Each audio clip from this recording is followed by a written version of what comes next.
तो ये हमारी कथन कौशल के पेज नंबर 60 के पहले हम महत्व बता देंगे, जो उद्देश्य वाले 10 पॉइंट है वही महत्व भी है। फिर पेज नंबर 61 पे आओ, प्रारंभिक स्तर पर कथन कौशल की अभिव्यक्ति पे प्रकाश डालिए। ठीक है, प्रारंभिक स्तर यानी प्राइमरी क्लासेस में आप कैसे कथन कौशल एक्सप्रेस करवाओगे, होता है, मतलब कैसे बच्चा सीखता है। तो जैसे पहला पॉइंट है दैनिक जीवन में कथन कौशल का महत्व। तो भाई दैनिक जीवन यानी रोजमर्रा की जिंदगी में हमें बात करनी ही होती है।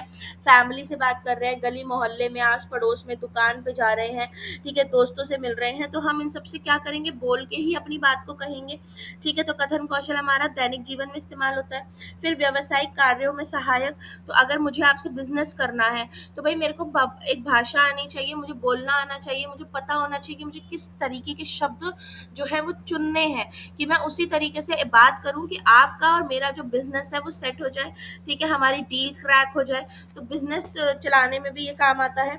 स्पीकिंग स्किल्स आनी चाहिए। कहानी सुनना या सुनाना। तो सभी बच्चे जो है वो कहानी सुनना पसंद करते हैं। तो टीचर जो है उसको कोई कहानी सुनानी चाहिए बच्चों को, ताकि उनका ध्यान जो है वो क्लास में अट्रैक्ट कर सके और फिर उनकी स्पीकिंग स्किल्स को डेवलप कर सके। ठीक है, चित्र वर्णन। चित्र वर्णन में हम बच्चों को कोई चित्र दिखा सकते हैं और उनसे कह सकते हैं कि इस चित्र के बारे में मुंह से बताओ, बोल के बताओ, तो उनकी स्पीकिंग स्किल डेवलप हो जाएगी।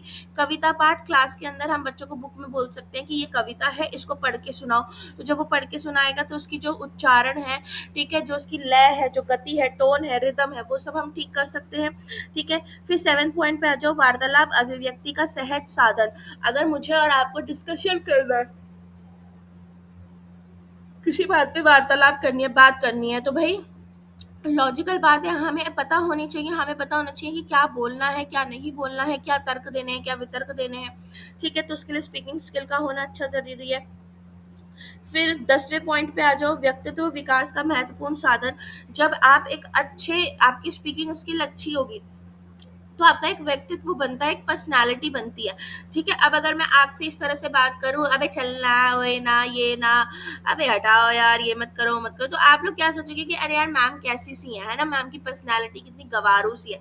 लेकिन अगर वहीं मैं आपसे आप करके बात कर रही हूँ और मैं बोल रही हूँ कि नहीं ऐसे नहीं ऐसे, और ऐसे कर लेंगे, ये वाला क्वेश्चन करेंगे, तो आप कहोगे कि मैम कितने तमीज से बात कर रही हैं। ठीक है, तो आपकी जो स्पीकिंग स्किल्स है वो आपकी पर्सनालिटी भी दिखाती हैं कि किस तरीके से कहाँ पे कैसे बात करनी है। ठीक है, फिर आ जाओ बेटा पेज नंबर 63 पे। ठीक है, जो आपका कथन कौशल का अर्थ और स्वरूप बताते हुए उसकी विधियां। तो ये बिल्कुल श्रवण कौशल जैसी ही विधियां हैं। इसमें विधियां आपने बतानी है। पहली वार्तालाप विधि, की बातचीत करेंगे, जब एक बच्चा दूसरे की सुनेगा, दूसरा पहले की सुनेगा, तो सुन के एक दूसरे को जवाब देंगे, तो उससे स्पीकिंग स्किल डेवलप होगी। ठीक है, पेज नंबर 64 पे आ जाओ, सस्वर वाचन विधि। सस्वर वाचन विधि यानी लाउड रीडिंग। बच्चों को हमने बुक दे दी और बोला कि जोर जोर से पढ़ो, तो जब बच्चा जोर जोर से पढ़ेगा और वो कोई गलत प्रोनाउंसिएशन करेगा तो हम उसको वहां टोक देंगे। ठीक है, तो उसकी स्पीकिंग अच्छी होगी। प्रश्नोत्तर विधि में मैं सवाल पूछूंगी, बच्चा जवाब देगा। ठीक है, वो जो भी जवाब देगा उसमें जो भी कमियां होंगी मैं उसको सुधारने के लिए उसको बोलूंगी। ठीक है, तो उसकी स्पीकिंग स्किल डेवलप होगी। कहानी सुनाना और कहना, मैं एक कहानी सुनाऊंगी और बोलूंगी इसको ध्यान से सुनो, फिर तुम्हें अपने शब्द में इस कहानी को सुनाना है मुझे। ठीक है, तुम अपने शब्द में मुझे कहानी सुनाओगे तो तुम्हारी स्पीकिंग स्किल डेवलप हो रही है। चित्र वर्णन, वही मैं आपको चित्र दिखाऊंगी और कहूंगी कि इस पे वर्णन करो, तो आप जैसे देख के बताओगे कि मैम इसके अंदर एक पेड़ है, इसमें एक बगीचा है, उसमें एक बच्चा है। ठीक है, इस तरह से। वाद विवाद, वही डिस्कशन जिसमें आप तर्क वितर्क देंगे। ठीक है, उसके बाद कविता पाठ यानी पोयम रेसिटेशन से भी आपकी स्पीकिंग स्किल डेवलप होती है। समरी ऑफ द लेसन, पाठ पढ़ा दिया मैंने आपको। ठीक है, फिर मैंने आपको बोला कि बेटा आपको इसकी समरी देनी है मुझे, तो आप जो है अपने शब्दों में समरी दोगे, उसके पाठ का सार जो है वो अपने शब्दों में लिख के दोगे मुझे। ठीक है, बोल के बताओगे, तो वहां आपकी स्पीकिंग स्किल डेवलप हो रही है। नाटक मंचन, ड्रामेटाइजेशन।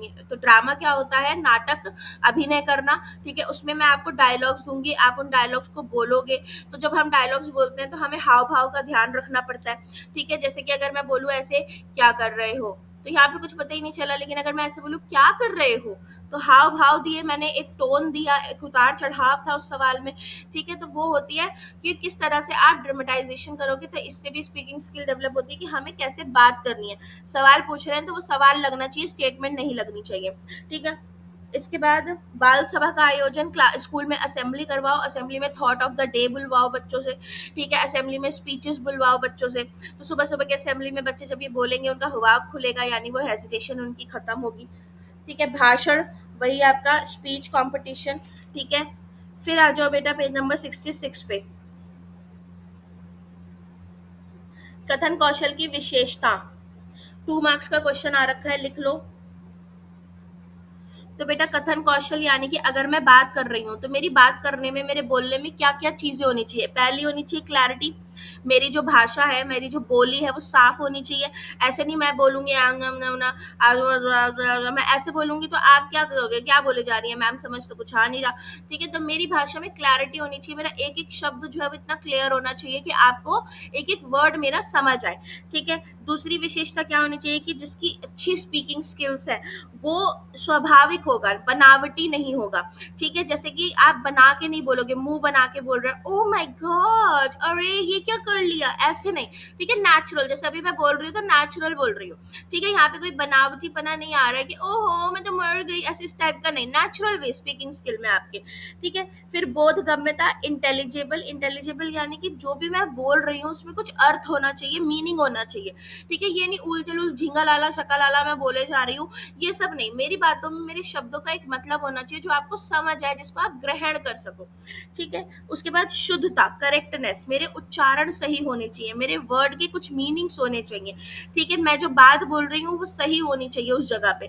अभी मैं आपको पढ़ा रही हूँ तो ये बातें जो है वो सही है इस कॉन्टेक्स्ट में, ठीक है। तो शुद्धता होनी चाहिए, करेक्टनेस होनी चाहिए, मधुरता, मेरी जो बोली है वो मीठी होनी चाहिए, कड़वी नहीं होनी चाहिए। मतलब इस तरह से नहीं कि हटा यहाँ से, मैं नहीं पढ़ाऊंगी, तुम लोग ऐसे करते हो वैसे करते हो, ऐसे कर लो वैसे कर लो, या मैं पढ़ा भी रही हूँ तो ये कर लेना, ये मार्क कर लेना, ये मार्क कर लेना, ऐसे नहीं, ठीक है। प्यार से, एक मधुरता होनी चाहिए, एक मिठास होनी चाहिए कि सामने वाले को सुनने में अच्छी लगे वो चीज, ठीक है। शिष्टता, आपकी बोली में गुड मैनर्स होने चाहिए, तमीज से बात करना आपको आना चाहिए सामने वाले बंदे से, ठीक है। उसके बाद इसमें गतिशीलता और प्रवाहमयता, यानी कि आपकी जो बोली है वो फ्लुएंट होनी चाहिए, अटक अटक के नहीं, इस तरीके से नहीं, हाँ मैं कर दूंगी, हाँ हाँ, फिर पता है ऐसे हुआ, फिर ऐसे ऐसे नहीं होनी चाहिए, ठीक है। एक फ्लुएंट वे होना चाहिए, जो गतिशीलता होनी चाहिए उसके अंदर, ठीक है, कॉन्टिन्यूटी होनी चाहिए।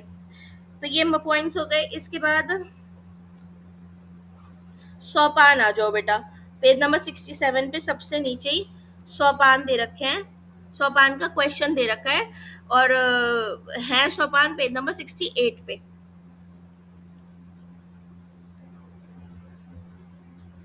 तो जो सोपान है ना बेटा वो बिल्कुल वैसे ही है जो विधियां थी, ठीक है। जो सोपान है वो बिल्कुल वही है जैसे विधियां थी।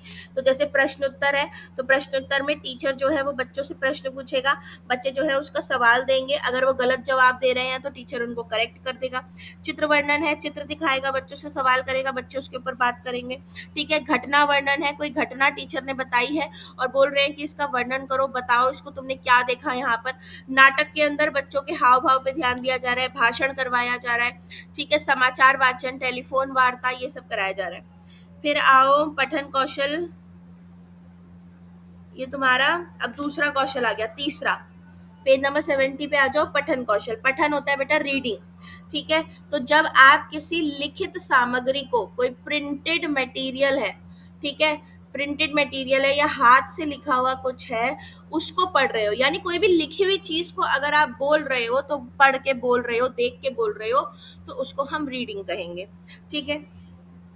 अब इसकी 71 पेज पे प्रकृति पे आ जाओ, पठन की प्रकृति। तो पठन की प्रकृति में पठन मुद्रा, पठन शैली दोनों का विशेष महत्व है, ठीक है।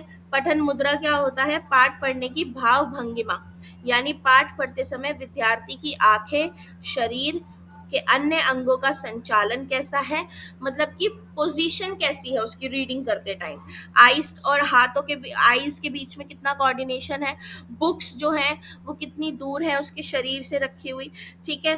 बैठने का तरीका क्या है उसका, खड़े होने का तरीका क्या है, आंखों से बुक कितनी दूर है, इसको पठन मुद्रा बोलते हैं। तो ये चीजें ध्यान में रखनी होती हैं कि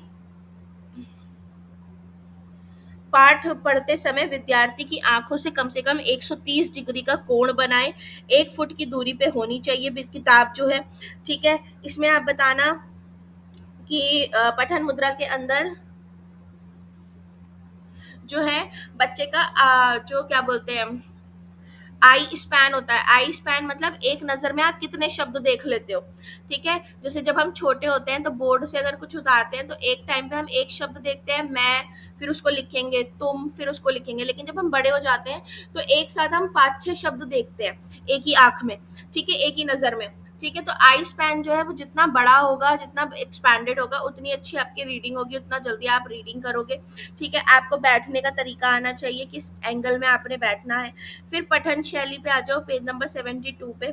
पठन शैली को वाचन शैली भी कहते हैं। ठीक है, पठन शैली यानी कि आपके रीड करने का जो तरीका है, स्टाइल, उसको बोलते हैं। ठीक है, इस पे कोई खास ऐसे क्वेश्चन आया नहीं है। फिर पठन कौशल का महत्व आ जाओ, उद्देश्य, महत्व उद्देश्य एक ही है। ठीक है, तो पठन कौशल का महत्व क्या है कि भाई मुझे रीड करना आएगा तभी मैं एजुकेशन हासिल कर पाऊंगी, पहला। दूसरा, ज्ञान प्राप्ति के लिए मुझे कहीं से भी अगर नॉलेज हासिल करनी है तो मुझे रीड करना आना चाहिए। मैं गूगल पे भी अगर जा रही हूँ तो मुझे वहां रीड करना आना चाहिए, तभी मैं वहां से ज्ञान हासिल कर पाऊंगी। ठीक है, ये 2 पॉइंट्स बता देना उद्देश्य में। फिर पेज नंबर 74 पे आ जाओ, सीधे 6th पॉइंट पे, मनोरंजक में सहायक। मान लीजिए मैं कोई इंग्लिश मूवी देख रही हूँ और नीचे उसके सबटाइटल चल रहे हैं, तो मुझे अगर नहीं आ रही इंग्लिश, मुझे हिंदी समझ आ रही है, तो मुझे रीडिंग करना आना चाहिए, तभी मैं उस मूवी के अर्थ को समझ सकूंगी, तो मनोरंजन मेरा हो पाएगा। मैं कॉमिक्स बुक पढ़ सकूंगी। ठीक है, नाटक, निबंध, कविता, कहानी जो है ये सब रीड कर सकूंगी, नॉवल पढ़ सकूंगी। फिर समाचारों को जानने के लिए सहायक, अगर मुझे रीडिंग करना आता है तो मैं हेडलाइन पढ़ पाऊंगी, न्यूज़पेपर पढ़ पाऊंगी, टीवी में हेडलाइंस देख पाऊंगी। ठीक है, इसके बाद आ जाओ पेज नंबर 77 पे, पठन के भेद। पठन के 3 भेद होते हैं बेटा, लाउड रीडिंग, साइलेंट रीडिंग और अध्ययन यानी स्टडी। लाउड रीडिंग जो होती है ये 2 तरीके की होती है, शिक्षक द्वारा पाठ का आदर्श वाचन, यानी मैंने आपको बोल के जोर जोर से रीड करके दिखाया, और एक छात्र द्वारा, फिर आप बच्चे जो हैं वो मुझे जोर जोर से रीड करके बताएंगे। तो अब इसमें सस्वर वाचन पढ़ेंगे। सस्वर वाचन होता है जब हम किसी पाठ्य सामग्री को जोर से ऊंची आवाज में बोलकर पढ़ते हैं। ठीक है, सस्वर वाचन जो होते हैं बेटा ये तुम्हारे 2 तरीके के होते हैं। व्यक्तिगत, व्यक्तिगत यानी जब एक बच्चा लाउड रीडिंग कर रहा है क्लास में, ठीक है, और बाकी सुन रहे हैं। और एक होता है संवेद। संवेद होता है जब सारे बच्चों से हम इकट्ठे लाउड रीडिंग करवा रहे हैं। ठीक है, सारे बच्चे मिल के लाउड रीडिंग कर रहे हैं। इसके बाद इसमें आ जाओ पेज नंबर 78 में, सस्वर वाचन हो गया। अब दूसरा टाइप होता है पठन का मौन वाचन। मौन वाचन होता है बेटा साइलेंट रीडिंग, यानी जब हम बड़े हो जाते हैं, बड़ी क्लासेस में चले जाते हैं, तो जब हम अपने मन में पढ़ते हैं, ठीक है, और जल्दी जल्दी पढ़ते हैं, टाइम भी वेस्ट नहीं होता उसमें और हमारी एनर्जी भी वेस्ट नहीं होती। ठीक है, तो उसको बोलते हैं मौन वाचन, जल्दी जल्दी पढ़ना। फिर तीसरा देखो अध्ययन। अध्ययन भी मौन पाठ का उच्च स्तर है। जब हम और गंभीरता के साथ मन में पढ़ते हैं तो उसको अध्ययन करना कहते हैं। फिर आ जाओ बेटा पेज नंबर 81 पे, सस्वर वाचन के उद्देश्य। उसके आगे लिख लो गुण या महत्व, तीनों में से कुछ भी करके आएगा। उद्देश्य, गुण, महत्व, यही लिखना है आपने 81 पेज पे। तो स्वस्वर वाचन के उद्देश्य क्या है कि एक तो बच्चों को वर्णमाला से परिचित कराया जा सकता है। ठीक है, लिपि चिन्ह जो है का खा गा, इनका ज्ञान दिया जा सकता है। सस्वर वाचन से बच्चे शिक्षक के मार्गदर्शन के कारण वर्ण, शब्द, वाक्यों का सही उच्चारण सीखते हैं। ठीक है, उनमें लय, स्वर, आरोह, अवरोह, गति और प्रवाह ये आता है रीडिंग करने से। अक्षरों का और शब्दों का सही उच्चारण करते हैं। ठीक है, नए नए शब्द सीखते हैं, उनके अर्थों को समझते हैं, उनकी वोकैबुलरी यानी शब्द भंडार बढ़ता है। सस्वर वाचन लाउड रीडिंग करने से बच्चे जो हैं वाक्य रचना अच्छी तरह जान लेते हैं। ठीक है, ध्यान पूर्वक लाउड रीडिंग करने से बच्चे पाठ्य सामग्री के अर्थ को समझते हैं। ठीक है, मौखिक अभिव्यक्ति के लिए विद्यार्थी में आत्मविश्वास पैदा होता है, कॉन्फिडेंस डेवलप होता है जब वो बोलता है।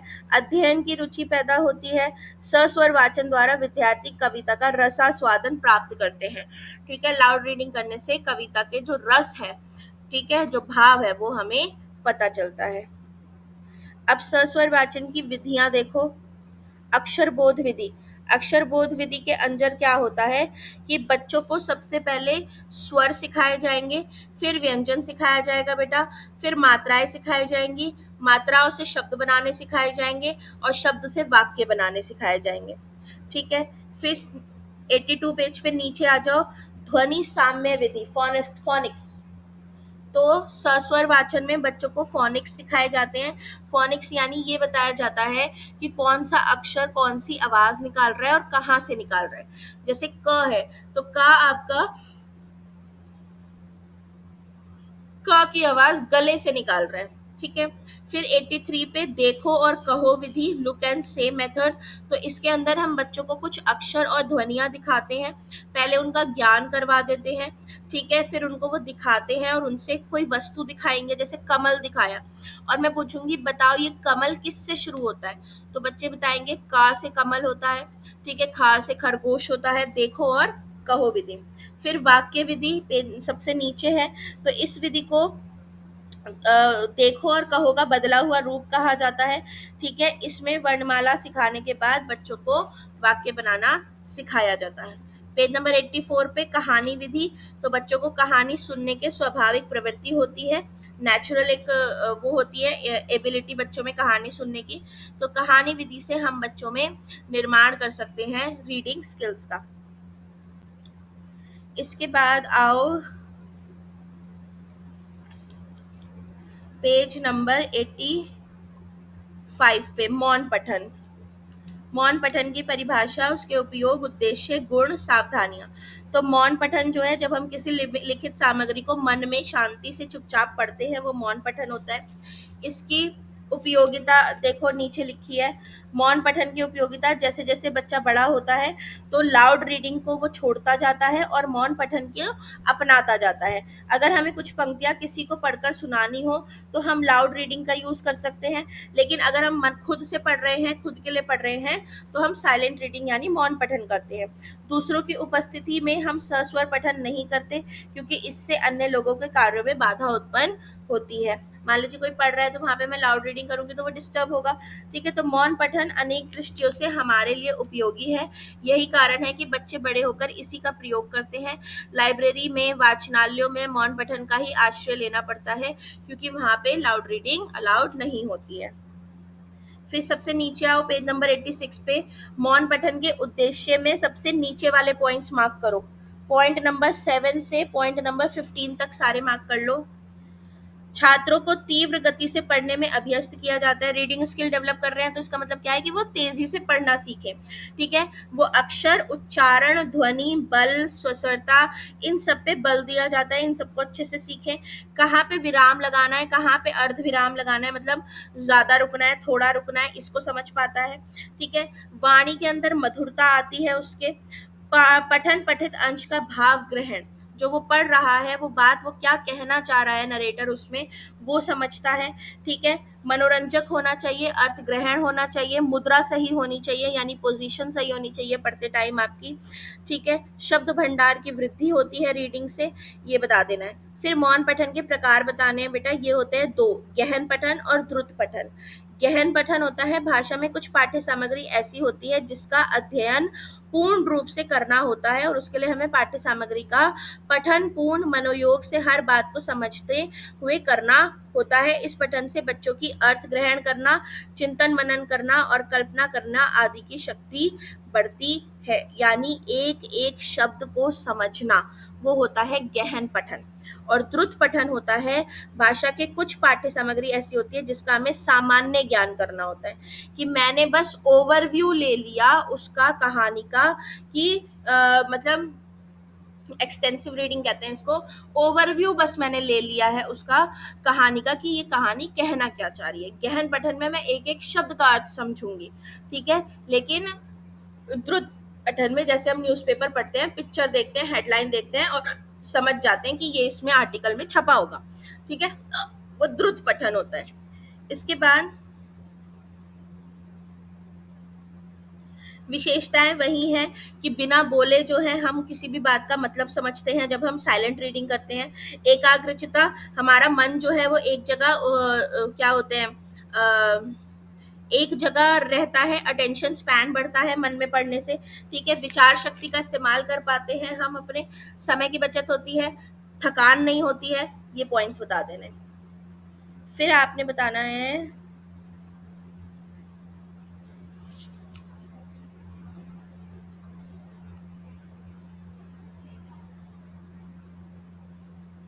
अम,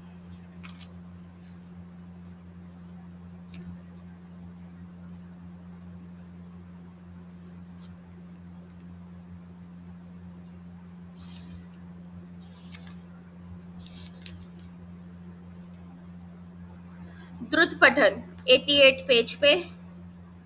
द्रुत पठन को अध्ययन भी कहा जाता है। इसमें बच्चे बहुत तेज गति से के साथ बहुत स्पीड में पढ़ते हैं, ठीक है। सिर्फ मीनिंग ही नहीं बल्कि पाठ्य सामग्री में व्यक्त किए गए जो विचार हैं उनका क्रिटिकल एनालिसिस भी करते हैं, कि मतलब ये जो बात इसके अंदर कही जा रही है ये सही है या गलत है, ये भी देखते हैं द्रुत पठन में। द्रुत पठन भी दो तरीके के होते हैं, सस्वर द्रुत पठन और आपका मौन द्रुत पठन। तो सस्वर द्रुत पठन जो होता है बेटा वो होता है याद करने के लिए, रटने के लिए, तोता रटन जिसको बोलते हैं, ठीक है। अगर आपको कोई चीज रटनी है तो आप उसका सस्वर द्रुत पठन कर रहे हो, ठीक है। और अगर आपको, देखो इसमें लिखा भी है तीसरी लाइन में, इस प्रक्रिया को तोता रंटत भी कहा जाता है। और मौन द्रुत जो होता है ये गंभीर अध्ययन होता है, इसमें आप अर्थ को बहुत डिटेलिंग में समझते हो, ठीक है। अब द्रुत पठन के महत्व वही बता देना जो पठन के महत्व है, कि शब्द भंडार बढ़ता है, सोचने की क्षमता बढ़ती है, ठीक है, भाषा पे अधिकार आता है, अलग अलग बुक्स पढ़ पाता है बच्चा, यही सारी। उपयोगिता में बता देना कि तुम्हारा बोध शक्ति का विकास होता है, मौन पठन का अभ्यास हो जाता है, भाषा संबंधी उद्देश्य, बौद्धिक विकास, ये सारे पॉइंट्स बता देना, ऐसे क्वेश्चन, ठीक है। पेज नंबर 91 पे आओ। अब ये पठन कौशल के सोपान, सोपान होते हैं स्टेप्स, ठीक है।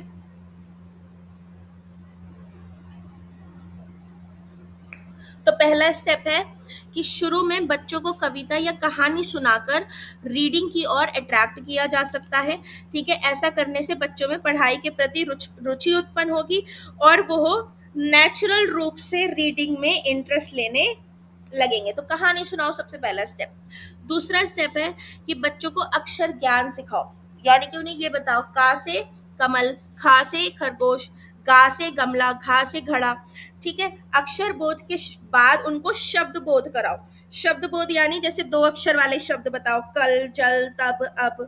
3 अक्षर वाले शब्द बताओ, कमल, रमन, सड़क, ठीक है। 4 अक्षर वाले शब्द बताओ, अजगर, सरपट, दरपट, ठीक है। फिर मात्रा जोड़ के शब्द बताओ, गमला, लड़की, बालक, रेखा।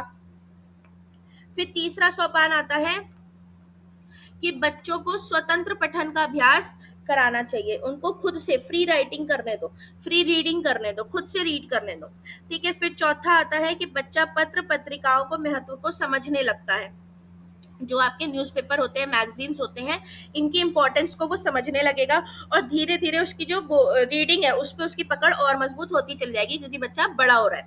5वें सोपान में अंतिम जब सोपान आएगा तो इसके अंदर बच्चे जो हैं वो मंच पर पठन करने में समर्थ हों, स्टेज पे बोलने में रीडिंग कर सके,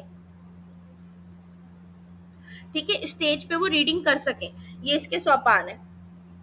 फिर पठन कौशल की विधियां।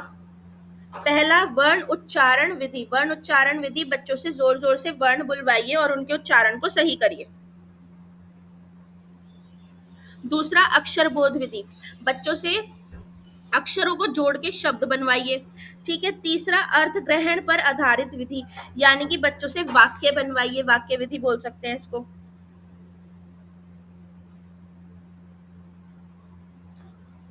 पेज नंबर 95 पे आओ। कहानी विधि। तो कहानी विधि वाक्य विधि का रूप है। अध्यापक कहानी का वर्णन करता है, प्रत्येक घटना के साथ एक वाक्य बोलता है और लिखता है, ठीक है, और बच्चे उसको रीड करेंगे। कहानी बोली, लिखी, बच्चों ने रीड किया। अनुकरण विधि, टीचर ने पहले पढ़ के बताया, रीड करके बताया कैसे पढ़ते हैं, फिर बच्चों ने उसका अनुकरण किया, नकल की और वैसे ही रीड किया, ठीक है। फिर आ जाओ पेज नंबर 96 पे, पठन कौशल के दोष। कि बच्चा अगर रीडिंग नहीं कर पा रहा प्रॉपर्ली तो क्यों नहीं कर पा रहा। पहला आ पहला दोष ये हो सकता है कि बच्चे की आंखों में कोई दोष है, उसको ठीक से दिखाई नहीं दे रहा, ठीक है, आंखें कमजोर हैं या बिल्कुल ही नहीं देख पा रहा, तो वो रीड नहीं कर पाएगा। फिर बच्चों को शुरुआत में ही, बचपन में ही, मतलब पहली दूसरी क्लास में, नर्सरी क्लास में अक्षरों की पहचान ही नहीं कराई गई, तो वो बच्चा शब्द ही नहीं बना पा रहा। तीसरा, कुछ स्कूल्स ऐसे हैं जहां क्लासरूम्स में प्रॉपर सनलाइट नहीं आ रही है, तो बच्चों को पढ़ने में दिक्कत हो रही है, ठीक है। फिर पेज नंबर 97 पे 5वां पॉइंट देखो, कुछ बच्चों को सुनाई नहीं आता, तो जब वो सुनाई नहीं आता तो वो रीड भी नहीं कर पाते उस तरीके से अच्छे से, ठीक है। फिर पठन दोष के कुछ मानसिक कारण भी हो सकते हैं कि बच्चा अगर मानसिक रूप से विकलांग है तो वो पठन दोष उसमें उत्पन्न हो जाएगा। फिर 7वें पॉइंट का गा वाला पॉइंट देखो कि घर में जो परिस्थितियां हैं वो अच्छी नहीं है, माता पिता लड़ते रहते हैं, बच्चों की पढ़ाई पे ध्यान नहीं देते, इस वजह से उसकी रीडिंग स्किल खराब हो रही है। फिर 8 पॉइंट का अंगा वाला देखो, 5वां, अनुत्तीर्ण होने पर बच्चों में निराशा की भावना उत्पन्न होती है, बच्चा जब सक्सेसफुल नहीं होता तो वो होपलेस हो जाता है, ठीक है। 9वां, जो बच्चे एक एक वर्ण, एक एक शब्द को जोड़ के पढ़ते हैं उनमें पठन दोष होता है, जैसे कि अगर मैं इस तरह से पढ़ूं अभी बुक में से अ क स र अक्षर पठन पठन द उपद की मत श दोष ऐसे पढ़ूं तो मेरी रीडिंग बेकार लगेगी एकदम, ठीक है। और जो बच्चे विद्यालय या घर पर पठन का अभ्यास नहीं करते, प्रैक्टिस नहीं करते, उनकी रीडिंग स्किल्स अच्छी नहीं होती है। फिर इन दोषों को दूर कैसे किया जाए, तो जो भाई दोष थे उनका उल्टा कर दो, आवृत्ति पुनरावृत्ति यानी रिपीटिशन करवाओ रीडिंग में। स्थान परिवर्तन, बच्चों को उन बच्चों से दूर करो जो गलत बोलते हैं, ठीक है। ऐसी जगह पे क्लासेस रखो जहाँ प्रॉपर सनलाइट आ रही हो। अगर बच्चों में नेत्र में, आंखों में कोई दोष है तो उनको डॉक्टर के पास लेके जाओ, ठीक है। उपचार और निदानात्मक विधि, उपचार और निदानात्मक यानी बच्चों के एक तो कारण ढूंढो कि परेशानी कहाँ आ रही है, फिर उनको उस हिसाब से ट्रीटमेंट दो। टीचर जो है वो प्रेम और सिंपैथी के साथ बच्चों को पढ़ाए, बच्चों में इमोशनल जो इश्यूज है उनको दूर किया जाए। पढ़ाते समय उंगलियां चलवाए, जब रीड करवा रहे हैं तो उंगलियां चलवाए बच्चों की कि इस पे उंगली चला चला के पढ़ो या पेंसिल चला चला के पढ़ो, ठीक है। पठित सामग्री को लिखवाए, जैसे कि बोलते एक पेज, इस पेज की राइटिंग लिखो, ठीक है। तो जब वो लिखेगा तो पढ़ेगा भी और उसकी रीडिंग अच्छी होगी। अब आता है लास्ट, लेखन कौशल। तो लेखन कौशल होता है जब हम अपनी बातों को लिख के किसी के सामने रखते हैं, तो वो लेखन कौशल होता है, ठीक है। पेज नंबर 100 पे आ जाओ, इसके महत्व, इंपॉर्टेंस क्या है। तो भाई हमारे सारे काम जो है वो ओरली तो नहीं हो सकते, कुछ कामों में लिखने की जरूरत पड़ती है, जैसे कि कई अलग अलग हमारे ऑफिसेज हैं, वहां पे हमें लिख के एप्लीकेशन देनी है, तो उसके लिए लेखन कौशल जरूरी है। फिर एक टीचर जो है वो दिन प्रतिदिन के जीवन में लिखित भाषा की आवश्यकता पड़ती रहती है, लेसन प्लान बनाना है मुझे, ठीक है, बच्चों को होमवर्क देना है, बच्चों को लिखवाना है, ठीक है, हिसाब किताब रखना है, तो इसमें लेखन कौशल की जरूरत पड़ रही है।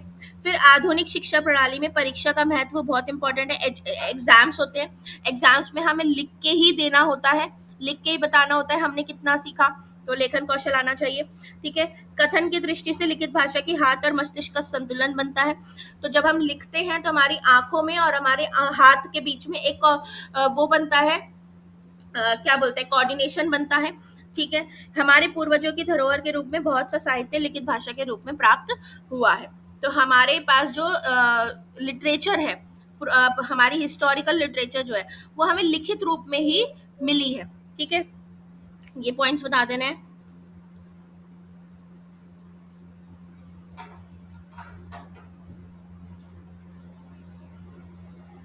पेज नंबर 101 पे आओ, नहीं 101 नहीं, 102, लेखन शिक्षण की विशेषताएं। तो विशेषताएं क्या है, अनुकूल वातावरण का निर्माण, पहले बच्चे को अट्रैक्ट करने के लिए आप उसको खिलौने दो, अलग अलग रंग दो ताकि वो अट्रैक्ट हो, जब इन रंगीन खिलौने चित्र चार्टों की तरफ वो अट्रैक्ट होगा तो उसको लिखना सिखाया जाएगा। रेखाएं खींचने का अवसर प्रदान करें, बच्चों को आप पेंसिल दे दीजिए और बोलिए कीरम काटे करें, स्क्रिबलिंग करें, रेखाएं खींचे जैसे दीवारों पे वो करते हैं। तो कोई चीज दे दीजिए, बड़ा सा चार्ट पेपर दे दीजिए, ठीक है। तो जब हम उसको ये खींचने देते हैं कीरम काटे, तो बच्चे का जो हाथ है, जो उसकी कलाई है, वो मुड़ती है, ठीक है, और वो लिखना शुरू कर देता है।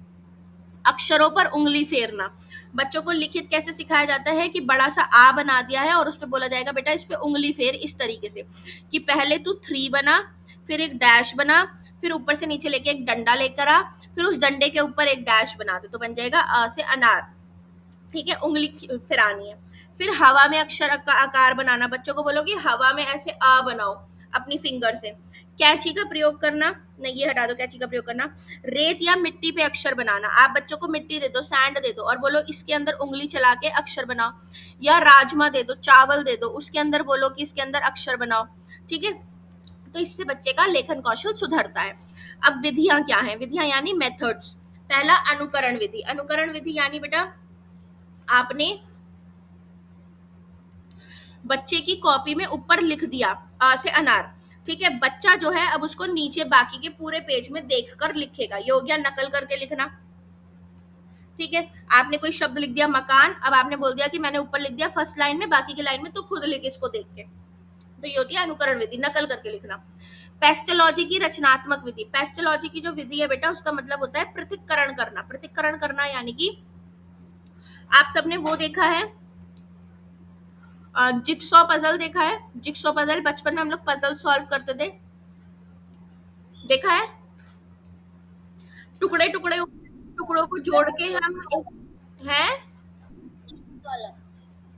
ब्लॉक्स वाला नहीं, टुकड़े टुकड़े होते थे गत्ते के, फिर उन टुकड़ों टुकड़ों को हम जोड़ते थे और एक चित्र बन जाता था, है ना।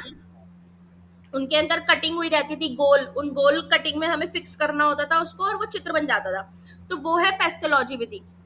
इसके अंदर क्या होता है, हम कोई अक्षर बना देते हैं गत्ते के ऊपर, फिर उस गत्ते को 4 भाग में 3 भाग में काट देते हैं, ठीक है, फिर उस गत्ते को रैंडमली बच्चे को सामने रख देते हैं उन टुकड़ों को, और बच्चों से बोलते हैं कि इन टुकड़ों को समेटो और इन टुकड़ों को ऐसे जोड़ो कि ये अक्षर वापस से बन जाए। जैसे मैंने अ बनाया, ठीक है, एक गत्ते पे स्क्वायर बॉक्स पे मैंने आ बनाया और उस स्क्वायर बॉक्स को मैंने 4 छोटे स्क्वायर में काट दिया और मैंने बच्चों के सामने रख दिया कि इन चारों स्क्वायरों को इस तरह से लगाओ कि ये अ बन जाए, ठीक है, तो वो बच्चा उसको बनाएगा, लगाएगा, तो ये होता है पेस्टोलॉजी, पृथक्करण विधि, सेपरेट कर देना, टुकड़े कर देना। फिर आता है मॉन्टेसरी विधि, मॉन्टेसरी विधि होता है बेटा, इसके अंदर क्या होता है, इसमें भी ऐसी होता है, प्लास्टिक के वर्ण बना दिए जाते हैं, ठीक है, और उन वर्णों पे उंगली फेरी जाती है, प्लास्टिक के एबीसीडी बना दिए जाएंगे, उन पे उंगली फेरी जाएगी। फिर जैकटॉट विधि, जैकटॉट विधि जो होती है इसके अंदर टीचर जो है वो बच्चों को सबसे पहले कोई अक्षर या वाक्य पढ़ने के लिए प्रेरित करेगा, ठीक है, बाद में जो भी उसने वर्ड जो लेटर उसने पढ़ा है उसको बोलेगा कि अब इसको लिख, ठीक है, पहले पढ़ फिर लिख, ये जैकटॉट विधि है। विश्लेषण विधि होती है जब हम बच्चों को टुकड़ा टुकड़ा करके पढ़ाते हैं, ठीक है, यानी पहले शब्द वाक्य, वाक्य शब्द, इन 2 भागों में लिखना सिखाते हैं, पहले शब्द से वाक्य बनाना, वाक्य और शब्द बनाना। संश्लेषण विधि होती है टुकड़ों को जोड़कर पढ़ाना, टुकड़ों को जोड़ के पढ़ाना, जैसे पहले मैंने बच्चे को सीधी लाइन खींचना सिखाया, फिर डैश वाली लाइन सीखना सिखाया, फिर सर्कल सिखाया, फिर सी बनाना, फिर एस बनाना, फिर ब्रैकेट बनाना, फिर कर्व बनाना, वेव्स बनाना, ये सब सिखाई। फिर मैं इनको जोड़ना सिखाऊंगी कि बेटा सी है तो उल्टे 2 सी बना दो, फिर एक डैश बना दो, फिर ऊपर से नीचे वाली लाइन बना दो, तो तुम्हारा छोटा आ बन जाएगा, ठीक है, ये संश्लेषण विधि है। फिर चित्र विधि, बच्चों को हम चित्र दिखाएंगे और बोलेंगे कि इसके ऊपर लिखो तुम्हें क्या दिख रहा है इसमें, ठीक है, तो ये विधियां हैं। फिर आओ पेज नंबर 107 पे कि लेखन में क्या दोष आते हैं, क्यों प्रॉब्लम आती है बच्चों को राइटिंग स्किल्स में। तो एक तो सबसे पहली प्रॉब्लम ये है बच्चों की राइटिंग स्किल में कि उनको अनुस्वार और अनुनासिक का मतलब ही नहीं पता, ठीक है। अनुनासिक क्या होता है बेटा, चंद्र बिंदु, जो चांद और ऊपर बिंदु लगाते हैं हम, वो अनुनासिक होता है, ठीक है, जैसे हमारा अनुनासिक में क्या आ जाएगा, चांद, ठीक है, माँ, ये अनुनासिक है। और अनुस्वार होता है जिसमें सिर्फ बिंदी लगता है, और ये बिंदी कब लगता है, जब हमारी व्यंजन जो होते हैं उनके हर उसके वर्ग का जो पांचवा वर्ण होता है, ठीक है, उसके स्थान पे बिंदी लग जाती है। जैसे कि क वर्ग है, क ख ग घ अंगा, अंगा है, अंगा की जगह पे मान लीजिए गंगा वर्ड है, तो गंगा की स्पेलिंग क्या होगी, गा, अंगा के नीचे हलंत, फिर ग और आ, ये गंगा की स्पेलिंग होगी। अब मैं इसको कैसे लिख सकती हूँ, मैं इसको ऐसे भी लिख सकती हूँ कि ग ऊपर बिंदी और फिर ग और आ की मात्रा गंगा। तो वो जो अंगा लिखा था मैंने, ठीक है, उसकी जगह पे मैंने क्या लगा दी, बिंदी। ऐसे ही इया होता है, च छ ज झ इया, इया जो होता है जैसे चंचल वर्ड है, तो चंचल लिखा कैसे जाता है, च आधा इया फिर च फिर ल, चंचल। लेकिन अब हम कैसे लिखते हैं, च इया हटा के ऊपर बिंदी लगा देते हैं और चला चल, चंचल।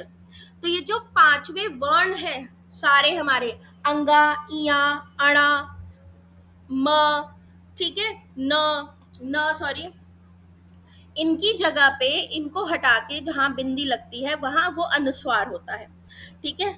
तो अनुस्वार और अनुनासिक का जो है डिफरेंस नहीं पता बच्चों को, इसलिए इनके लिखने में प्रॉब्लम आती है। फिर रेफ और रकार, रेफ और रकार बेटा आपका, रेफ और रकार की मात्रा का सही ज्ञान नहीं होता। भाषा शिक्षक को चाहिए कि बच्चों को रेफ या रकार की मात्रा का समुचित ज्ञान दे। सही जानकारी ना मिलने के कारण विद्यार्थी कर्म से कर्म, कृपा से कृपा, अग्रज से अग्रज कर देते हैं। तो रेफ क्या होता है बेटा, जो आपका ऊपर री लगता है, ठीक है, और रकार क्या होता है आपका, जो नीचे पाँव में री लगता है, ठीक है। फिर मात्रा संबंधी समस्या, बच्चों को छोटी मात्रा बड़ी मात्रा का ज्ञान ठीक से नहीं कराया जाता, तो वो गलत मात्राएं लिख देते हैं, जैसे कवि का कवि लिख देंगे, अशुद्ध का अशुद्ध लिख देंगे, ठीक है। फिर शिरोरेखा की समस्या, शिरोरेखा वो होती है जो आप हिंदी में शब्द लिखते हो तो उसके ऊपर एक लाइन खींचते हो ना, तो बच्चों को ये नहीं पता कि थ अगर लिख रहे हैं हम तो था के सिर्फ डंडे के ऊपर लाइन खींचनी है, आ अगर मैं लिख रही हूँ तो आ के सिर्फ डंडे के ऊपर लाइन खींचनी है, ठीक है। शिरोरेखा का ज्ञान नहीं होता। संयुक्त वर्ण की समस्या, संयुक्त वर्ण जो होते हैं हमारे अक्ष, त्र, य, श्र, इनकी नॉलेज नहीं होती बच्चों को। फिर अक्षा और छ, अक्षा और छ में फर्क नहीं पता होता, जैसे कि कक्षा वर्ड है, बच्चे क्या लिख देंगे उसको, कक्षा, छ यूज कर लेंगे, क्षमा को क्षमा बोल देंगे, ठीक है, परीक्षा को परीक्षा बोल देंगे, लक्ष्मण को लक्ष्मण बोल देंगे, है ना। उसके बाद मिश्रित व्यंजनों की समस्या, जैसे द्या होता है आपका विद्यालय, तो विद्यालय में द्या को धा लिख देते हैं बच्चे, ठीक है। फिर एक वचन और बहुवचन बनाने की समस्या, दवाई से दवाइयाँ, मिठाई से मिठाइयाँ, नारी से नारियाँ, ठीक है, स्पेलिंग मिस्टेक कर देते हैं। व और ब की समस्या आती है बच्चों को बहुत, कि विद्या लिख देंगे, बिमला लिख देंगे, है ना, वायु, वकील, ड़ ड़ ढ ढ, इसकी समस्या आती है। पढ़ना और चढ़ना और पढ़ाई और कढ़ाई, इसमें कौन सा ड़ आएगा।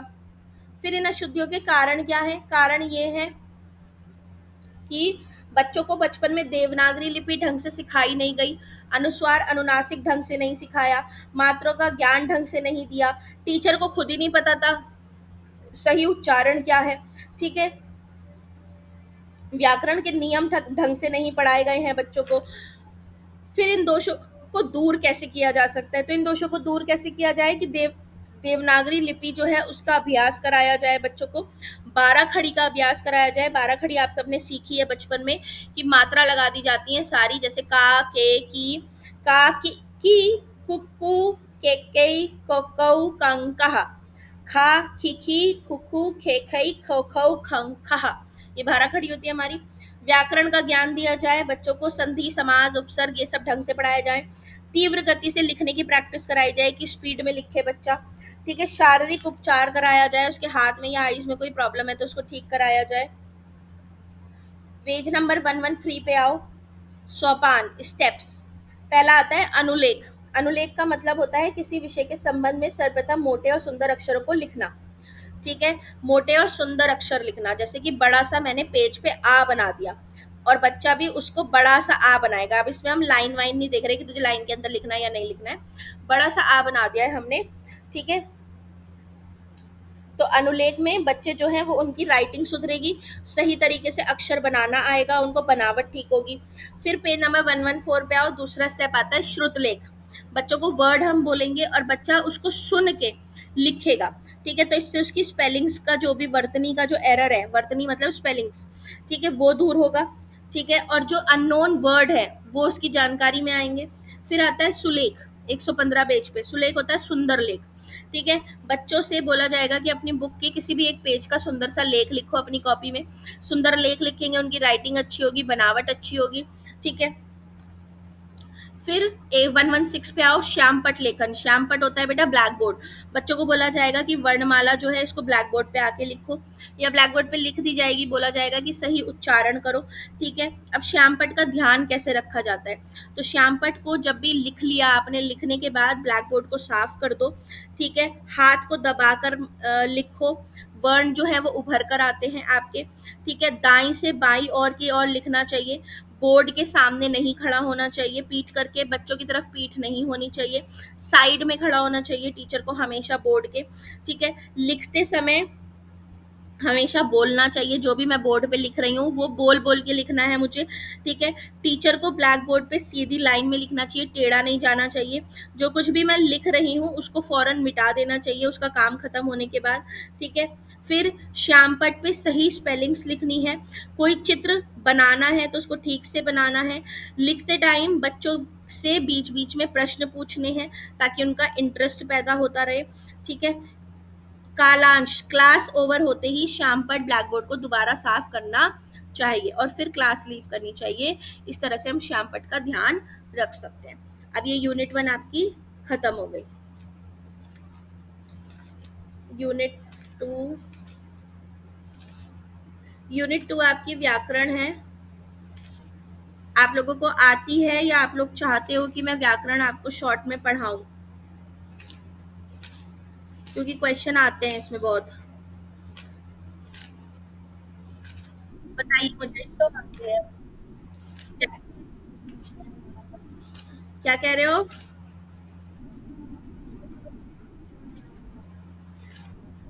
चलो मैं शॉर्ट शॉर्ट में बता देती हूँ, ठीक है।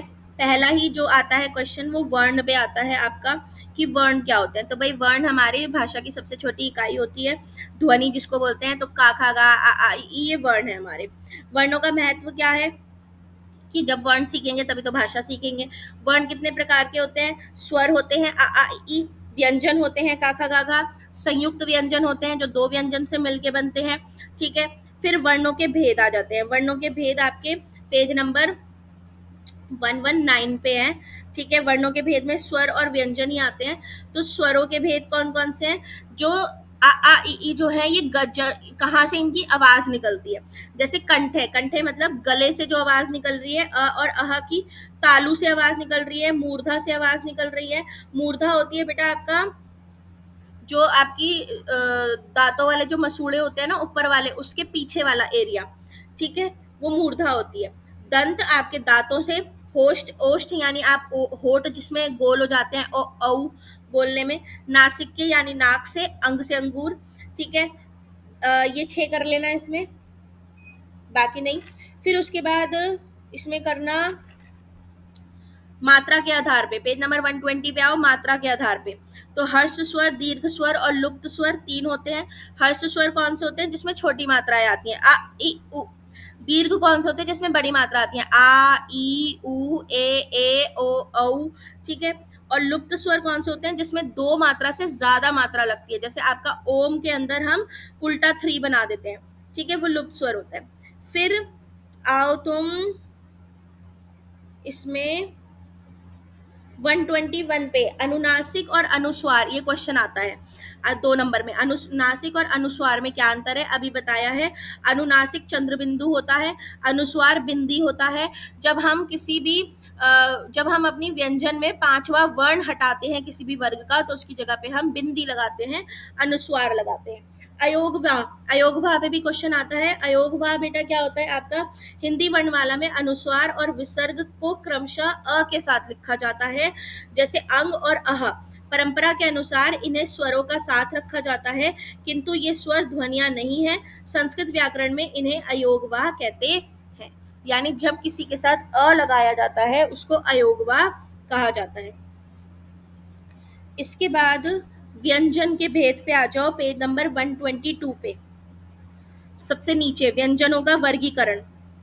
तो सबसे पहले उच्चारण स्थान के आधार पे कि कहाँ से आवाज निकल रही है, तो का वर्ग वाले आपके निकल रहे हैं काकल्ले से, ठीक है, कंठ से का खा गा घा णा।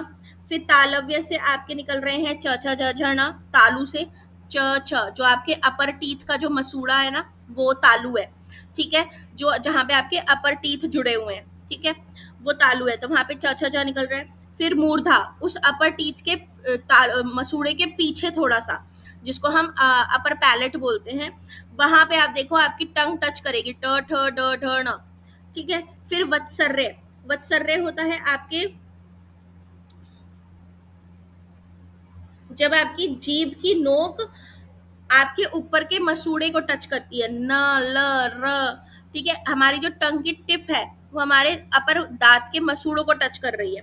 फिर दंते, जैसे त थ द ध, जिसमें मेरी टंग मेरे दांतों के बीच में आ रही है। ओष्ठ है, जिसमें मेरे होठ आपस में टच हो रहे हैं, पाफा बाबा मा, ठीक है, ये कर लेना। फिर इसमें बेटा ये भी आ रखा है तुम्हारा प्रयत्न के आधार पर, नहीं प्रयत्न के आधार पे नहीं, वो है कौन सा था, स्वर तंत्रियों के आधार पे करना। स्वर तंत्रियां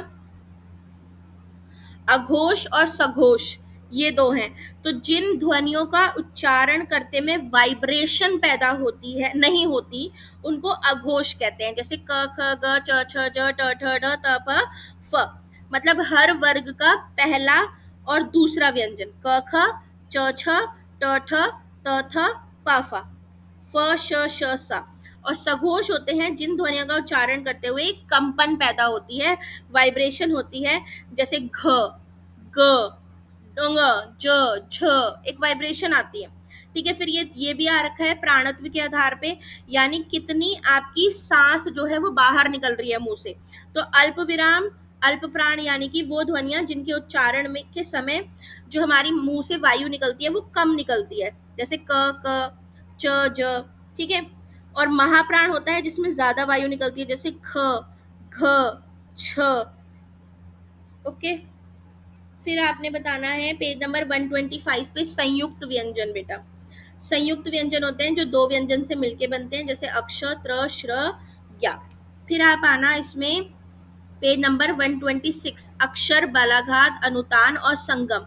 अक्षर क्या है बेटा, एक ध्वनि या ध्वनि समूह की उच्चरित न्यूनतम इकाई, कोई साउंड या दो साउंड मिलकर जो बनाती है वो अक्षर होता है, जैसे अ, जी, क्या, ओ, हाँ, क्यों, क्या है, ये अक्षर है।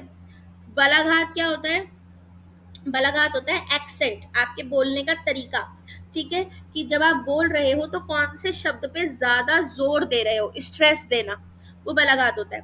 अनुतान होता है बेटा इंटोनेशन, यानी उतार चढ़ाव, आप बोलते टाइम कब उतार चढ़ाव कर रहे हो अपनी भाषा के अंदर। फिर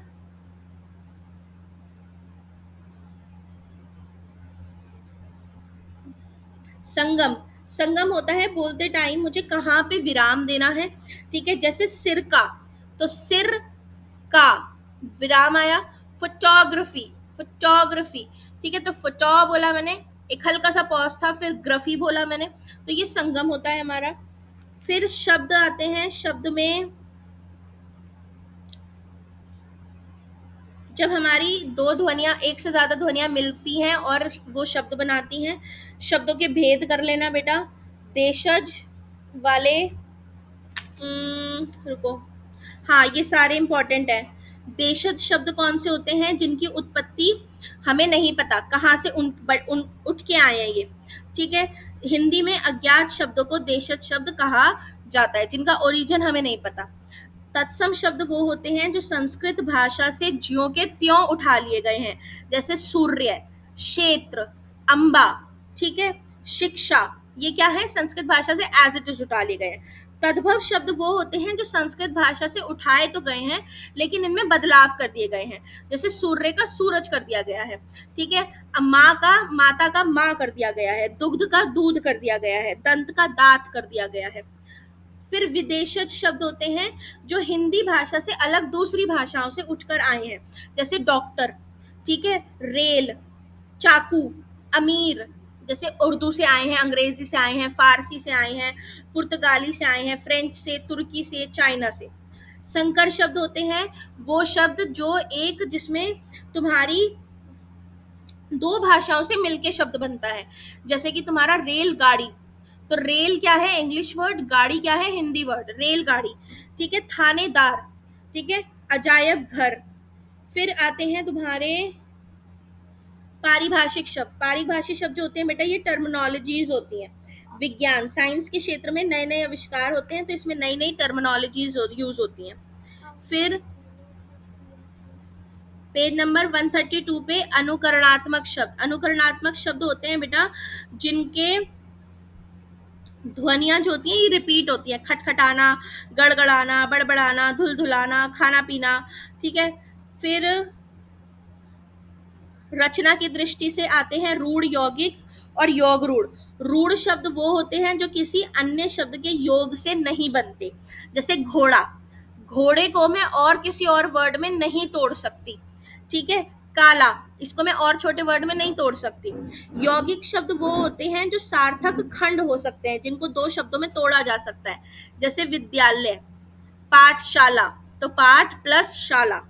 योगरूढ़ शब्द वो होते हैं जो वो उस शब्द का जो मीनिंग है उसको प्रकट ना करके कोई और स्पेशल मीनिंग दे, जैसे ब्लू वर्ड है, ब्लू का मतलब होता है कलर, लेकिन हम ब्लू को इस्तेमाल करते हैं बीमार होने पे भी, आई एम फीलिंग ब्लू, तो आई एम फीलिंग सिक, ठीक है। तो इसमें जैसे पंकज, पंकज क्या होता है कमल, ठीक है, और पंकज जो कीचड़ में खिलता हो।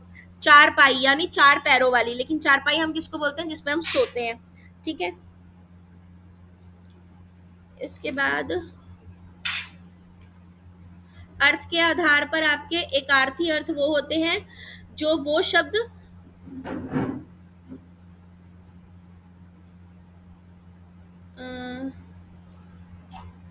जिनका एक अर्थ होता है, ठीक है। पर्यायवाची, पर्यायवाची शब्द आपके सिनोनिम्स होते हैं, ठीक है, एक ही वर्ड, एक ही मीनिंग के अलग अलग वर्ड्स। फिर विपरीतार्थक होते हैं अपोजिट वर्ड्स आपके। अनेकार्थी होते हैं, ठीक है, एक वर्ड के अलग अलग मीनिंग होते हैं, जैसे कि अंक है, अंक मतलब संख्या, गोद, नाटक का अंक।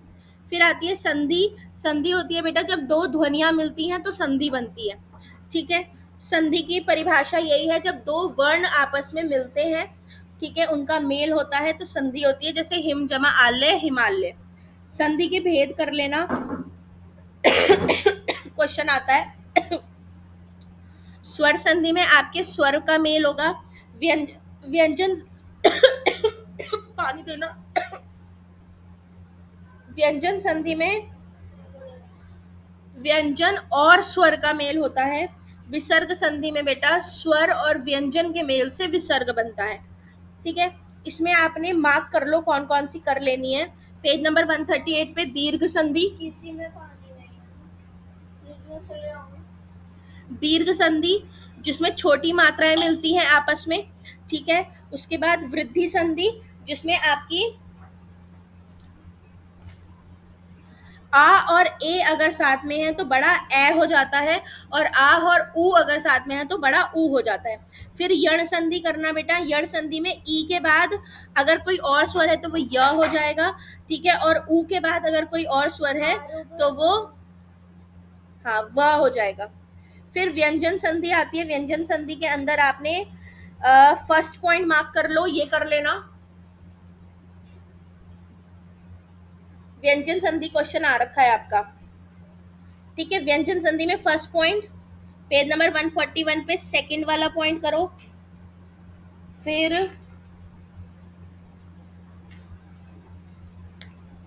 थर्ड वाला कर लेना, फोर्थ वाला कर लेना, बस इनके एक एक एग्जाम्पल कर लेना, ठीक है। फिर 142 पे विसर्ग संधि है। विसर्ग संधि का पहला, दूसरा, तीसरा, चौथा कर लेना।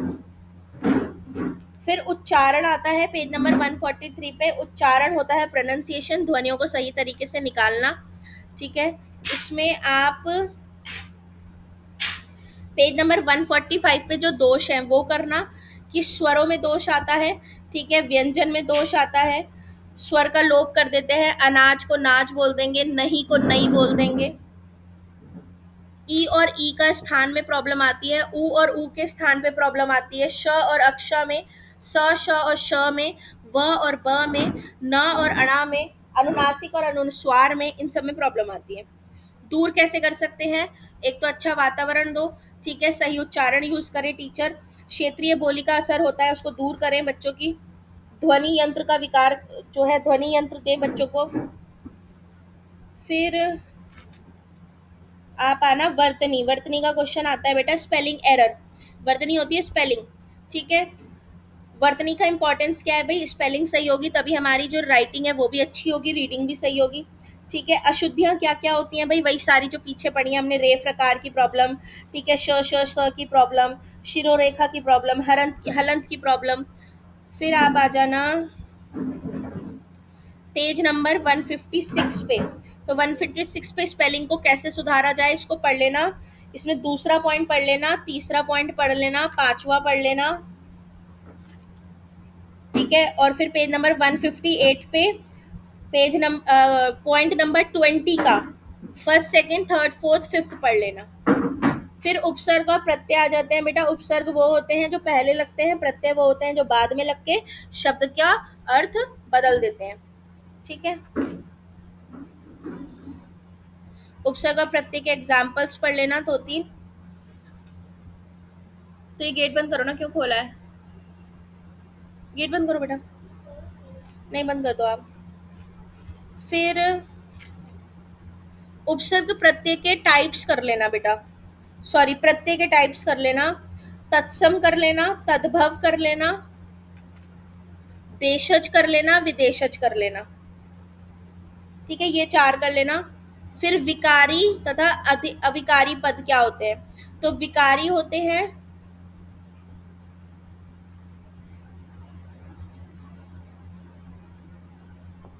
विकारी शब्द वो होते हैं बेटा जिसमें विकार अथवा परिवर्तन होता है, मतलब कि आपने अगर उसके अंदर कोई उपसर्ग या प्रत्यय जोड़ा है या संधि या समास किया है तो उसमें परिवर्तन हो जाएगा, चेंज हो जाता है जिसका मीनिंग, ठीक है। संज्ञा सर्वनाम विशेषण क्रिया ये सब पद हैं, क्योंकि लिंग वचन कारक काल के अनुसार इनके रूप में विकार उत्पन्न होता है, ठीक है। जैसे कि अगर मैं बोल रही हूँ,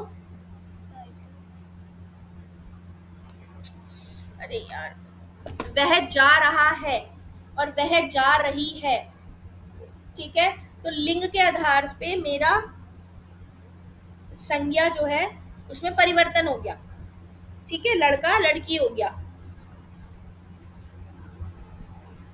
अविकारी शब्द होते हैं कि पद वैसा का वैसा ही रहता है, कोई परिवर्तन नहीं होता उसमें, ठीक है। संज्ञा अगर बदल रही है तो उसमें कोई परिवर्तन नहीं होगा, जैसे क्रिया विशेषण धीरे धीरे, आगे पीछे, ठीक है, ऊपर नीचे।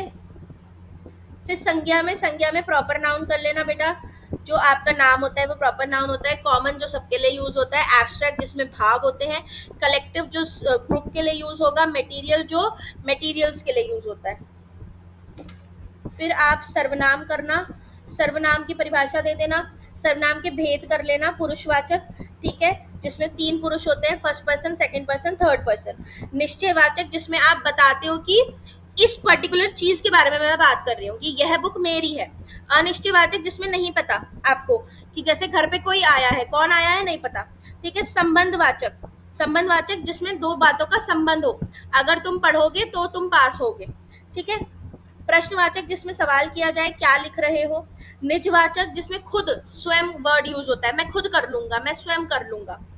फिर विशेषण हो जाते हैं एडजेक्टिव, काला घोड़ा जो संज्ञा की विशेषता बताएं, इसमें गुणवाचक, संख्यावाचक, परिमाणवाचक, सार्वनामिक, ये सारे कर लेना चारों। फिर क्रिया में जो हमारा वर्ब होता है वो क्रिया होती है, क्रिया के भेद में सकर्मक और एकर्मक करना। सकर्मक में बेटा क्रिया का कर्म होता है, जैसे पुस्तक पढ़ रही है तो क्या पढ़ रही है? पुस्तक, तो कर्म और क्रिया दोनों है। एक कर्मक के अंदर आपका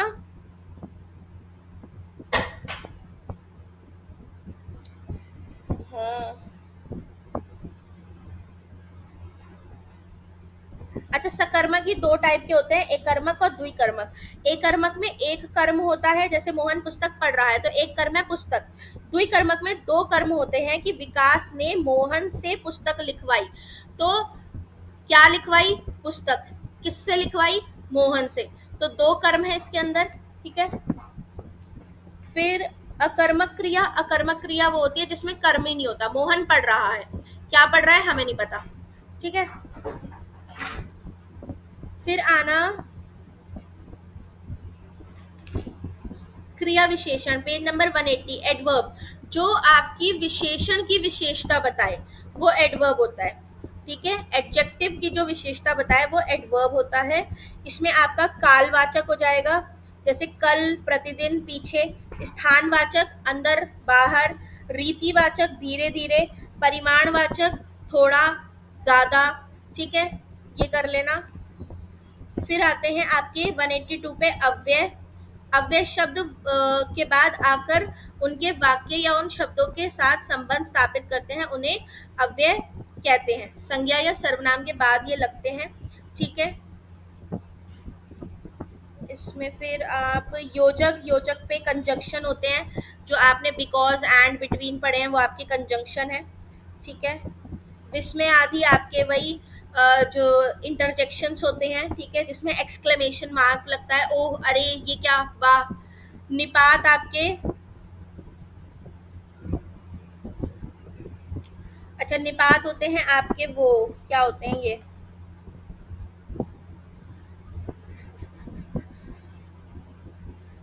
निपात संज्ञा, सर्वनाम, विशेषण या क्रिया विशेषण के साथ यूज होते हैं और उसके साथ बल देने, उसे सीमित करने या दूसरों के मिलाने का काम करते हैं। जैसे ना, नहीं, मत, काश, भी, मैं भी करूंगा, ठीक है। तो भी पे बल दिया जा रहा है, ये निपात है।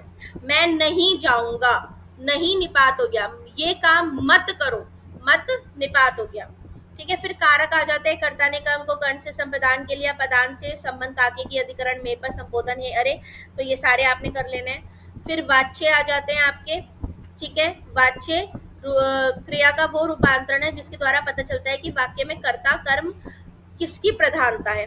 तो कृतवाच्य है तो कृतवाच्य में कर्ता प्रधान होगा। मोहन ने पत्र लिखा, किसने लिखा? मोहन ने। कर्मवाच्य में कर्म प्रधान होगा। लेख लिखा गया, क्या लिखा गया? लेख। भाववाच्य में भाव प्रधान होगा। मुझसे गाया नहीं जाता, गाया, ठीक है। तो ये हमारे तीन ये हो गए। फिर काल आ जाता है तुम्हारा, काल में तुम्हारे present tense, past tense, future tense, ये कर लेना। फिर विराम चिन्ह, विराम चिन्ह में तुम्हारी बेटा पंक्चुएशन, इस पे क्वेश्चन आता है विराम चिन्ह पे, ठीक है। इसमें सारे विराम चिन्ह पढ़ लेना। फुल स्टॉप यानी पूर्ण विराम, ज्यादा देर रुकना है, ठीक है। अर्ध विराम, थोड़ी देर रुकना है। प्रश्न सूचक, सवाल पूछना है। विस्मय आदि, एक्सक्लेमेशन मार्क, आहा, अरे, मतलब कि हैरान होना है, ठीक है। फिर डैश, रेखिका, कोई बात कहनी है तो डैश डाल देते हैं। कॉलन, डायलॉग्स राइटिंग करते हैं तो हम कॉलन लगा देते हैं, उपविराम। फिर कोष्ठक कर लेना, इसमें ब्रैकेट। ये आपकी व्याकरण हो गई। दिनों के नाम याद कर लेना, 1 से 100 तक संख्याएं पढ़ लेना, ठीक है। फिर आपका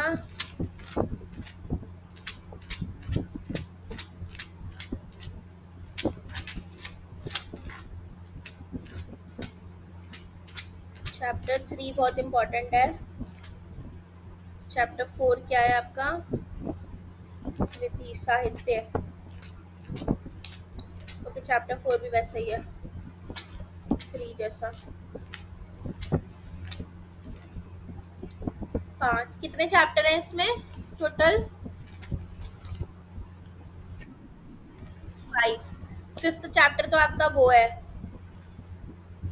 बुक से पढ़ने वाला और लेसन प्लान वाला। चलिए फिर